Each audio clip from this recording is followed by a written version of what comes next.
Maulana Jalaluddin Rumi. Kalau ini perspektifnya agak berbeda. Ada satu kalimat yang terkenal sekali dari Maulana Rumi, biarkan hatimu pecah agar dia terbuka. Nanti ada kalimat, Allah itu mencintai orang yang patah hati. Tadi sudah saya jelaskan ya, ada beberapa hadis yang maknanya adalah Allah itu bersama orang lemah, bersama orang terpinggirkan, bersama orang yang sengsara. Ya berarti termasuk orang-orang yang patah hati. Satu kalimat ini saja mungkin bisa menghibur teman-teman yang sedang patah hati. Jadi kalau sedang patah hati, alhamdulillah berarti sekarang aku dicintai oleh Allah. Makanya dibawa ke dunia patah hati. Kenapa menurut Maulana Jalaluddin Rumi dia malah meminta kita biar saja hati kita pecah? Beliau mengilustrasikan begini. Kata beliau begini, engkau menginginkan sedikit air dalam kendi tanah liat, tetapi kemudian engkau memecahkannya. Air itu akan bergabung kembali dengan danau dari mana dia berasal. Ego kita mencoba untuk mencegah pertemuan itu dan selalu menolak saran siapapun tentang perlunya pertemuan. Jadi kita ini seringkali yang sangat jadi perhatian kita adalah keinginan kita, hasrat kita, nafsu kita, ambisi kita, yang kadang-kadang tidak terpenuhi. Itu yang disebut hati kita terus pecah, patah. Ketika hati kita patah, mengalirlah air menuju ke yang sejati. Sejatinya air kemana? Ya ke sungai. Sebenarnya ketika hati kita patah, itu jiwa kita terbuka jalan untuk kembali ke yang hakiki. Saat itu kita diingatkan, kembali ke Allah yang lebih hakiki. Tetapi ego kita yang menahan perjalanannya air itu. Maksudnya apa? Kita mati-matian berusaha malah biar air ini tidak mengalir ke yang hakiki, tidak mengalir ke sungai, tapi sesuai kepentingan keinginan kita.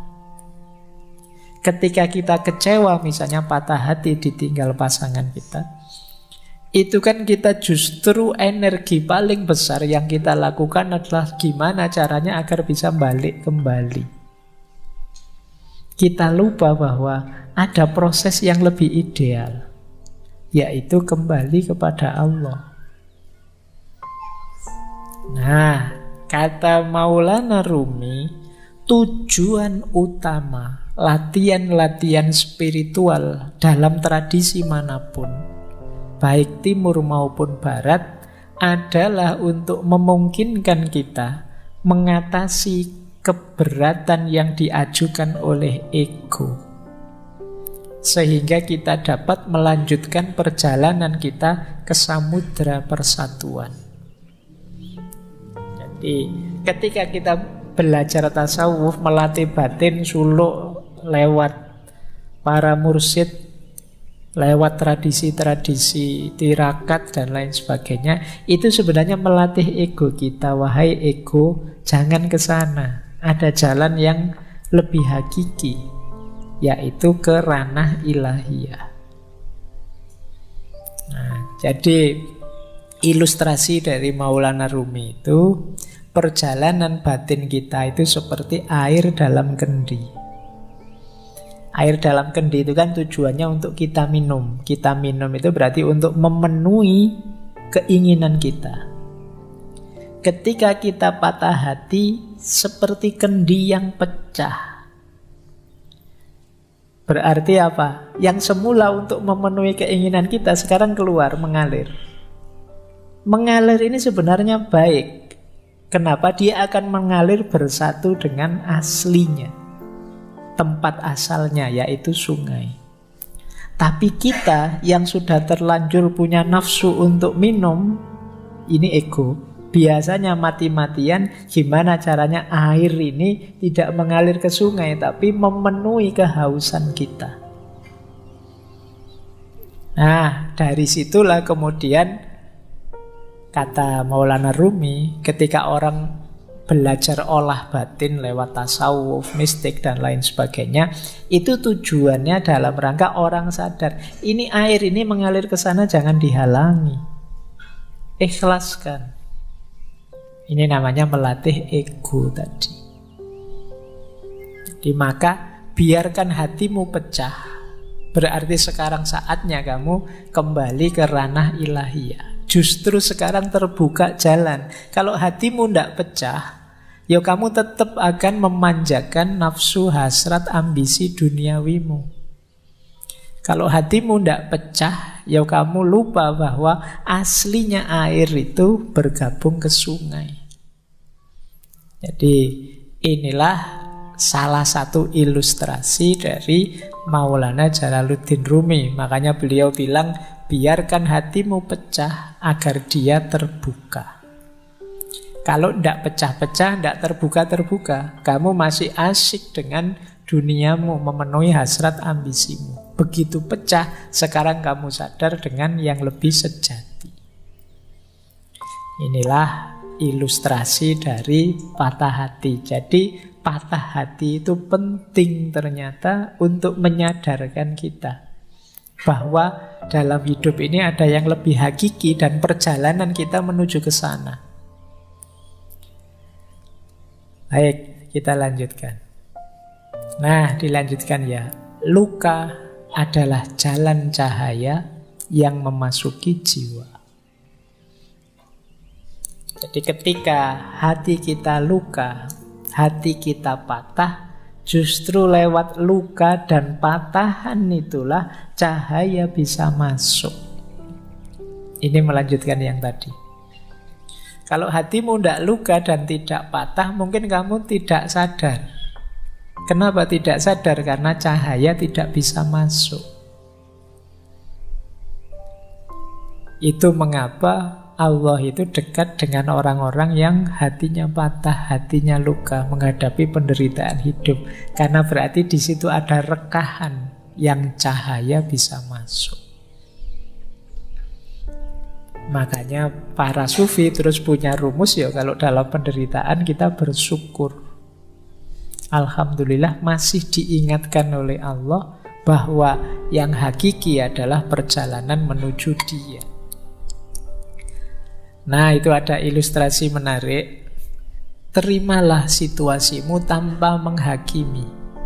Aku marah, aku takut, aku benci. Biar saja, rasakan saja. Ini aku sedang patah hati, sedang marah, sedang takut, sedang benci.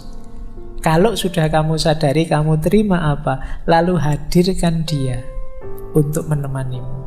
Biarkan cahayanya Allah masuk dalam dirimu, menerangimu. Saat engkau membutuhkan pertolongan Tuhan pasti datang. Jika engkau tertutup, tidak ada ruang untuk cahaya. Perlu ada celah dalam hatimu agar cahaya bisa masuk. Katakan dengan tulus, aku tidak bisa mengatasinya, namun engkau bisa ya Allah. Kupersembahkan padamu semua sakit dan luka ini. Bersamanya engkau akan utuh kembali. Cinta, kedamaian, keindahan hidup kembali. Dirimu yang sejati tidak berkurang sedikit pun. Lalu bersyukurlah. Jadi ketika kita sedang berat-beratnya menghadapi masalah apapun, terimalah itu. Biarkan hatimu pecah. Kemudian rasakan hadirnya Dia dalam dirimu. Dan yakinlah bahwa apapun yang engkau inginkan akan dipenuhinya. Sambatlah padanya, ya Allah, masalahku ini sangat berat, aku tidak mampu. Kalau engkau pasti mampu, maka aku persembahkan duka, luka, sakitku ini hanya kepadamu. Nah, insya Allah bersama dia kita akan kembali utuh, kembali hidup seperti semula. Tidak ada satupun yang berkurang. Kalau kita patah hati kan sebenarnya kita berkurang apa sih? Tidak ada. Kita masih bisa memulai lagi yang baru seperti semula. Kalau sudah terasa betapa kebersamaan dengan Allah itu menyembuhkan, ayo terus kita bersyukur. Alhamdulillah ya Allah, Engkau masih mau menemaniku dalam situasi pahit dan luka ini. Baik, ini salah satu petunjuk dari Maulana Jalaluddin Rumi. Kalau kita sedang patah hati, sedang sedih, sedang banyak masalah. Oke, kita lanjutkan. Ini dimensi yang berbeda, pemahaman yang berbeda lagi. Kata Rumi begini, selamat tinggal hanya untuk mereka yang mencintai dengan matanya. Karena bagi mereka yang mencintai dengan hati dan jiwanya, tidak ada yang namanya perpisahan. Nah, kita itu kan patah hati misalnya, itu kan karena jauh, ditinggal, tidak dibersamai lagi. Dia tidak mau lagi dekat denganku. Itu kan kita definisikan sebagai patah hati. Terus kita sedih karena itu. Kalau kita sedih karena itu, kata Rumi, ini kemungkinan kita hanya mencintai dengan media mata. Hanya karena tidak melihat dia di sisi kita, kita menyebut itu perpisahan. Padahal bagi orang yang memang benar mencintai, cinta itu hadirnya dalam hati dan dalam jiwa. Hati dan jiwa itu tidak mengenal perpisahan fisik. Sejauh apapun dirimu, engkau tetap ada dalam diriku. Maka goodbye atau selamat tinggal itu hanya untuk mereka yang cintanya hanya dengan mata, kata Maulana Rumi. Tapi bagi mereka yang mencintai dengan hati dan jiwanya, tidak ada yang namanya perpisahan. Ini boleh juga dipakai dalil bagi mereka yang LDR-an. Ya. Jadi kalau kamu hari ini sedang galau karena LDR-an, kamu kirim quotes-nya Rumi ini padanya. Jadi selamat tinggal hanya untuk mereka yang mencintai dengan matanya. Karena bagi mereka yang mencintai dengan hati dan jiwanya, tidak ada yang namanya perpisahan. Baik, ini sisi dalamnya cinta berarti memang tidak bisa patah. Kalau memang kita benar mencintai, sebenarnya perpisahan itu tidak mungkin. Karena yang kita cintai pasti akan selalu ada di hati kita dan di jiwa kita. Meskipun dia misalnya, wah ini dia kok nikahnya sama orang lain, ya kita sudah lama. Iya kan, fisiknya sama orang lain, tapi cintamu padanya kan masih ada di sini. Nah, iya. Jadi Yo abot rek memang. Tapi kan untuk menghibur diri perlu teori ini. Biar kamu nangismu ndak keras-keras. Jadi ini makanya quote ini jangan dikirimkan ke mantanmu yang sudah punya pasangan ya. Nanti bisa jadi masalah itu. Mantan kok ngirim yang ini, itu bisa trouble itu. Baik, kita lanjutkan ya.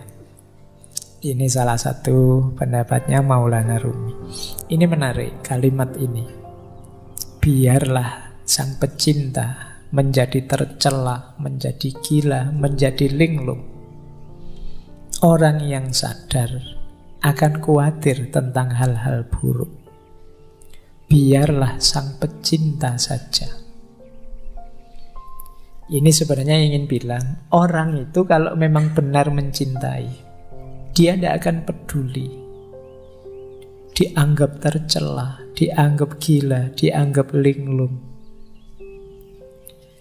Ya konteksnya Maulana Rumi ini cinta ilahiyah ya, cinta kepada Allah. Meskipun sebenarnya cinta pada pasangan kadang-kadang juga ada yang selevel ini. Orang normal yang sadar biasanya tidak senang dengan disebut gila, disebut orang bingung, disebut kamu itu mbok yang waras. Kita kan enggak, orang normal itu tidak senang begitu. Tapi orang yang mencintai tidak peduli. Disebut tidak waras tidak masalah. Disebut gila juga tidak masalah. Disebut ngayal juga tidak masalah, tidak apa-apa.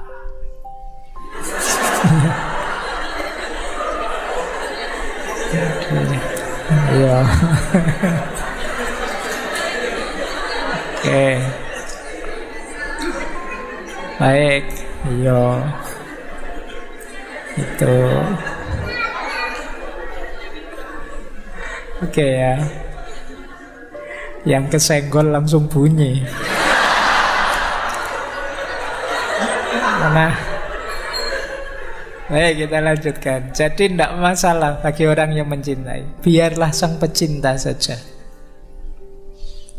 Itu kayak apa ya? Kayak Dylan yang bilang bahwa biar aku saja, kamu tidak akan kuat. Jadi kata yang mencintai begitu. Sudahlah, tidak apa-apa. Untuk yang gila-gila, yang linglung-linglung, tidak apa-apa. Biar aku saja, kamu orang normal tidak akan kuat. Berarti apa? Ya termasuk kegalauan, kegelisahannya, patah hati. Itu bagi seorang pecinta adalah sesuatu yang biasa. Tidak akan terlalu merisaukannya. Karena dia tidak kehilangan dan tidak kekurangan apapun dari cintanya. Jadi biarlah sang pecinta saja. Biarlah yang mencintai saja. Baik. Masih ada lagi. Kalau ini bahasa saya, kalau kalian punya kemampuan ini, kalian akan bahagia. Kemampuan menikmati penderitaan. Jadi Rumi kan dikenal dengan tarian Darwis berputarnya. Kata beliau begini, menarilah saat lukamu terbuka. Menarilah saat kamu telah merobek perbannya. Menarilah di tengah pertempuran. Menarilah dalam darahmu. Dan menarilah pula saat kamu benar-benar bebas. Jadi ini Rumi menceritakan betapa terjalnya jalan cinta itu. Engkau akan terluka berkali-kali, tapi tetaplah menari. Menarilah di tengah pertempuran dan menarilah dalam darahmu. Meskipun pada akhirnya ketika kamu mampu menikmati segala penderitaan itu, engkau akan benar-benar bebas.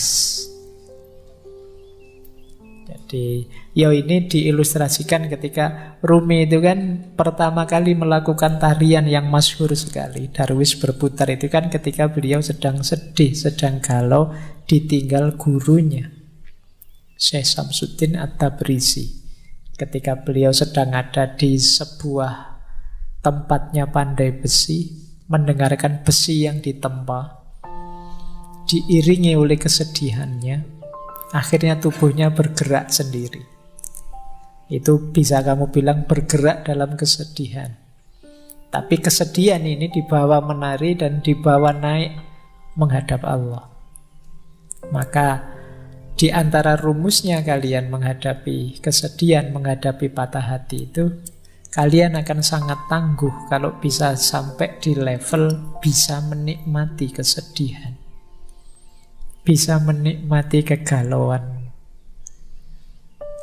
Boleh kamu bikin jargon, galau itu asik loh.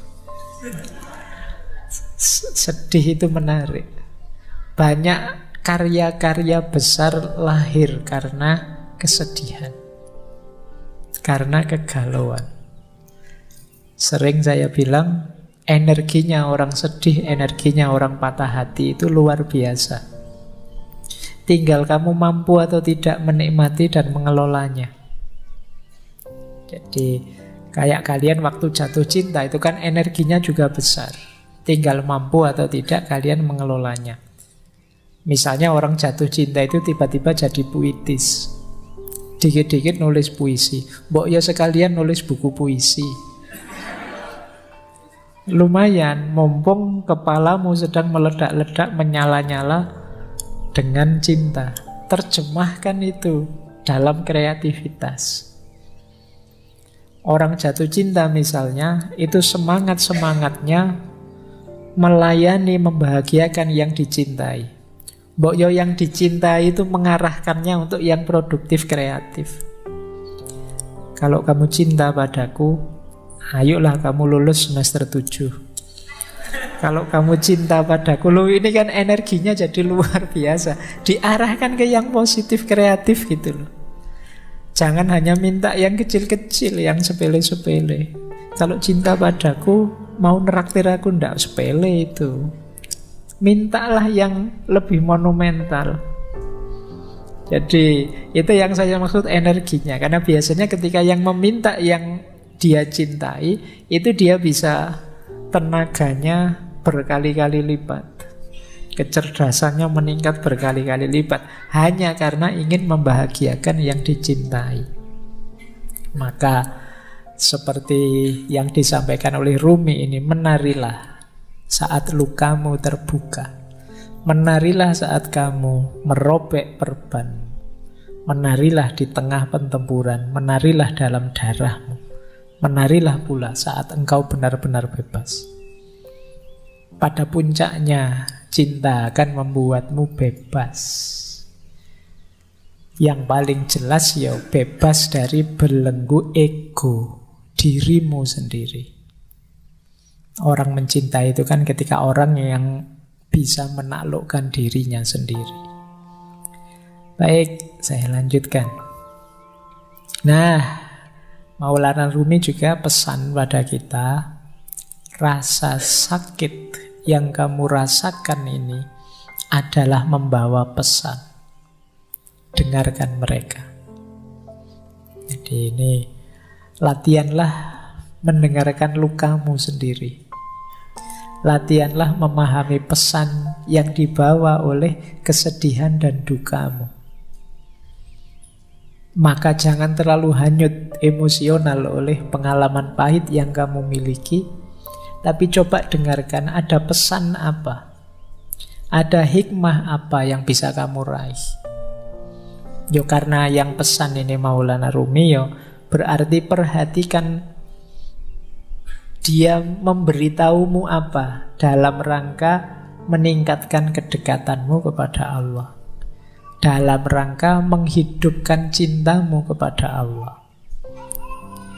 Peristiwa pahit apapun coba kamu dengarkan. Dia membawamu pesan apa, membawakanmu pesan apa yang itu membuatmu tambah dekat pada Allah. Jadi pesan yang arahnya ke sana. Dengarkan. Karena ketika Allah menetapkan sesuatu, pasti tidak ada yang sia-sia. Termasuk menetapkan patah hatimu. Pasti Allah tidak sedang iseng, tidak sedang saya coba anak ini kalau tak bikin patah hati kayak gimana. Pasti tidak sekedar itu. Pasti Allah ingin sesuatu yang lebih besar dan lebih penting dari itu. Maka penting kita mampu membaca luka, mendengarkan patah hati. Ayat itu kan tidak hanya ayat tertulis, tapi juga ayat-ayat kauniyah. Patah hatimu dan lukamu itu ayat-ayat Allah juga. Coba dengarkan pesannya dari situ. Jangan-jangan mengingatkanmu atau mengujimu atau mendorongmu untuk tambah dekat padanya, dan seterusnya. Baik, kita sudah ketemu Maulana Rumi dan ada kalimat yang menarik dari beliau. Di mana ada kehancuran, di situ ada harapan akan harta karun. Harta karun itu kan biasanya terkubur di balik puing-puing. Kalau tersimpan di lemari kan tidak disebut harta karun. Harta karun ini biasanya tersembunyi. Dan ini ada di balik kehancuran. Maka temukan mutiara-mutiara, temukan harta-harta di balik kesedihanmu, di balik kehancuranmu. Pasti banyak kalau kamu jeli mencarinya. Jadi ini lanjutan dari quotes yang tadi ya. Jadi dengarkanlah dan cermatilah. Insya Allah kamu akan ketemu harta karun yang di situ kamu akan bangkit kembali, lahir kembali, jadi sosok yang lebih kuat, lebih hebat dari sebelumnya. Jadi ini pesan dari beliau. Di mana ada kehancuran, di situ ada harapan akan harta karun. Jadi jangan terlalu lama nangis-nangis sedihnya. Beri waktu tersendiri, tapi kemudian segera move on. Bacalah kesedihanmu, dengarkan pesannya, carilah mutiara-mutiara di baliknya, terus lahirlah kembali jadi sosok yang baru, yang lebih tangguh. Ini yang diinginkan oleh Maulana Jalaluddin Rumi. Baik. Nah, ini tadi hubungannya dengan kesepian ya. Memang kalau kita sedang sakit, kita sedang sedih, itu perlu teman. Tapi seandainya tidak ada teman dan kamu merasa sendirian, jangan merasa kesepian. Seluruh alam semesta ada dalam dirimu. Jadi kalau sekedar ingin cerita, ingin curhat, dalam dirimu lengkap. Ada komponen alam semesta. Jangan merasa sendiri. Wong kamu itu sendirian saja sebenarnya kan sangat ramai. Kalau tidak percaya, kalau kamu di kamar sendirian itu kan, ya memang suaranya tidak ada, wong kamu tidak ngobrol. Tapi pikiranmu kan riuhnya luar biasa. Ramenya luar biasa. Kalau sekarang kadang-kadang tidak hanya pikirannya, mulutnya juga rame. Apalagi kalau pas main game. Ya, kamu marah-marah sendiri, mesuh-mesuh dewe, ngamuk-ngamuk dewe. Apalagi pikiranmu. Pikiranmu itu kan tidak pernah diam. Ketika kamu sadar, ya pikiranmu bunyi terus tentang apa saja. Kamu sebenarnya ramai, jadi tidak perlu merasa kesepian. Seandainya kok dalam kesedihanmu kamu tidak menemukan teman, engkau sendiri cukup. Jangan merasa kesepian. Alam semesta ada dalam dirimu. Nah, ada kalimat menarik dari Rumi yang beliau sampaikan tadi mungkin berat. Engkau yang sedang sedih mungkin sulit, tapi I know you are tired, but come, this is the way. Aku tahu engkau mungkin sangat lelah, berat sekali melaksanakan yang dipesankan tadi. Tapi memang inilah jalannya. Jadi inilah jalan yang berlawanan dengan jalur menuju keputusasaan. Jadi aku tahu engkau lelah, tapi inilah jalannya. Ayo pelan-pelan kamu tempuh jalan ini. Jangan mengambil jalan yang sebaliknya, yaitu jalan keputusasaan. Baik, ini dipesankan tadi ya. Sejak awal tadi kan sudah ada banyak tips-tips untuk kita bisa mengatasi rasa sedih dan hati kita yang patah tadi. Paling tidak kita menghindari gol di gawang keputusasaan. Dan memang hanya ini jalannya, kata Maulana Jalaluddin Rumi.